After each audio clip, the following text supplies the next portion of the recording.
কাগজে লিখিলে নাম ছিঁড়ে যাবে, পাথরে লিখিলে নাম হয়ে যাবে, কিন্তু বাংলাদেশের 17 কোটি মানুষের হৃদয়ে লেখা শহীদ জিয়ার নাম কখনো কোনোদিনও মুছা যাবে না, মুছা যাবে না, মুছা যাবে না। বন্ধুরা আমার, অভয়নগর থানা এবং পৌর শাখার যৌথ উদ্যোগে বাংলাদেশের মহান স্বাধীনতার ঘোষক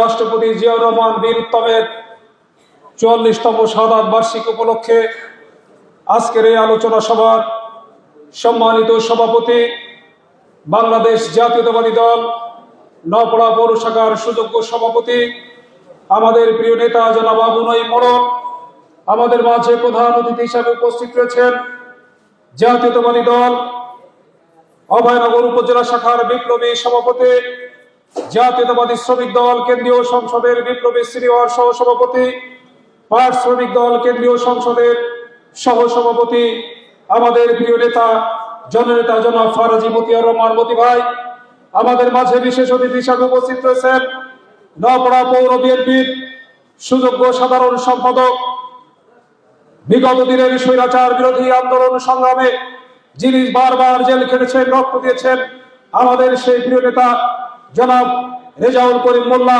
আমাদের মাঝে বিশেষ অতিথি হিসাবে উপস্থিত রয়েছেন শিল্প বাণিজ্য বন্দর নগরী নওপাড়া পৌরসভার সাবেক সফল মেয়র, আমাদের প্রিয় নেতা জননেতা জনাব আলহাজ রবিউল হোসেন রবি ভাই সহ অভয়নগর থানা এবং পৌর বিএনপি এবং সকল অঙ্গ সহযোগী সংগঠনের নেতৃবৃন্দ, উপস্থিত সমবেত সাথী ভাই ও বন্ধুরা, সকলকে জানাই বাংলাদেশ জাতীয়তাবাদী স্বেচ্ছাসেবক দল অভয়নগর উপজেলা শাখার পক্ষ থেকে সংগ্রামী শুভেচ্ছার বিপ্লবী অভিনন্দন।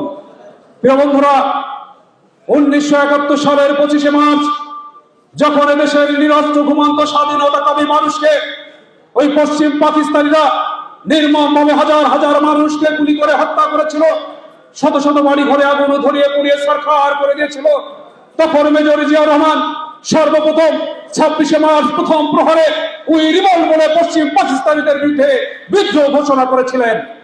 1971 সালের 26শে মার্চ রাত 2:15 সময় মেজর জিয়াউর রহমান তার অনুগত সেনাদের নিয়ে একটি সেনা সমাবেশে তিনি পশ্চিম পাকিস্তানিদের বিরুদ্ধে সশস্ত্রে সংগ্রামে অবতীর্ণ হওয়ার আহ্বান তিনি সেনাবাহিনীর উদ্দেশ্যে রেখেছিলেন।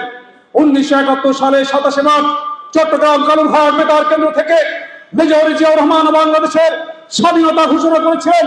তিনি বলেছিলেন, I major Zia is the provincial commander in chief of Bangladesh liberation force do hereby declare the independence in Bangladesh. বন্ধুরা, বিগত 17 বছর স্বৈরাচার সরকার বাংলাদেশের রাষ্ট্রীয় ক্ষমতায় থাকাকালীন সময় মেজর জিয়াউর রহমান জীবন বাজি রেখে বাংলাদেশের স্বাধীনতার জন্য যুদ্ধ করেছিলেন। সেই ইতিহাসটুকু শেখ হাসিনা স্বৈরাচার কেড়ে নিয়েছিল। বন্ধুরা আমার, আজকে আমরা এই স্মরণ সভায় দাঁড়িয়ে শুধু একটুকু বলতে চাই, আমরা সেই স্বৈরাচার সরকারকে বলতে চাই, আমরা গানের ভাষায় বলতে চাই, কাগজে লিখিলে নাম ছিঁড়ে যাবে, পাথরে লিখিলে নাম হয়ে যাবে, কিন্তু বাংলাদেশের 17 কোটি মানুষের হৃদয়ে লেখা শহীদ জিয়ার নাম কখনো কোনোদিনও মুছা যাবে না, মুছা যাবে না, মুছা যাবে না। বন্ধুরা আমার, আজকে যারা এখানে উপস্থিত রয়েছেন শহীদ রাষ্ট্রপতি জিয়াউর রহমানের আদর্শকে ধারণ করে আগামী দিনের আন্দোলন সংগ্রামে আমাদের সামনের দিকে ধাবিত হতে হবে। আগামী পার্লামেন্ট নির্বাচনে ধানের শীষ প্রতীককে বিজয়ী লাভ করতে হবে। ধানের শীষ প্রতীককে বিজয়ী লাভ করে বাংলাদেশের রাষ্ট্রীয় ক্ষমতায় বিএনপিকে অধিষ্ঠিত করে শহীদ জিয়ার আদর্শের জাতীয়তাবাদী দলকে বাংলাদেশের মানুষের কল্যাণে কাজ করার সুযোগ করে দেওয়ার জন্য আমাদের সকলকে ঐক্যবদ্ধভাবে এখন থেকে কাজ করতে হবে। এই আহ্বান আমি আপনাদের কাছে রাখতে চাই। পরিশেষে শুধু আপনাদের কাছে আমাদের এই মহান নেতার জন্য একটু স্লোগান দিতে চাই। আপনারা সবাই সেই স্লোগানের উত্তর দিবেন তো? মুক্তিযুদ্ধের ঘোষক জিয়া, মুক্তিযুদ্ধের ঘোষক জিয়া, স্বাধীনতার ঘোষক জিয়া, বীর উত্তম শহীদ জিয়া, লাল সবুজের পতাকায়, লাল সবুজের পতাকায়, লাল সবুজের পতাকায় বাংলাদেশের অপর নাম, বাংলাদেশের অপর নাম। আজকের এই দিনে জিয়া তোমার মনে পড়ে মুক্তিযুদ্ধের ঘোষক জিয়া,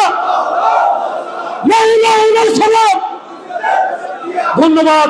সকলের প্রতি আল্লাহর রহমত কামনা করে আমার বক্তব্য এখানে শেষ করছি।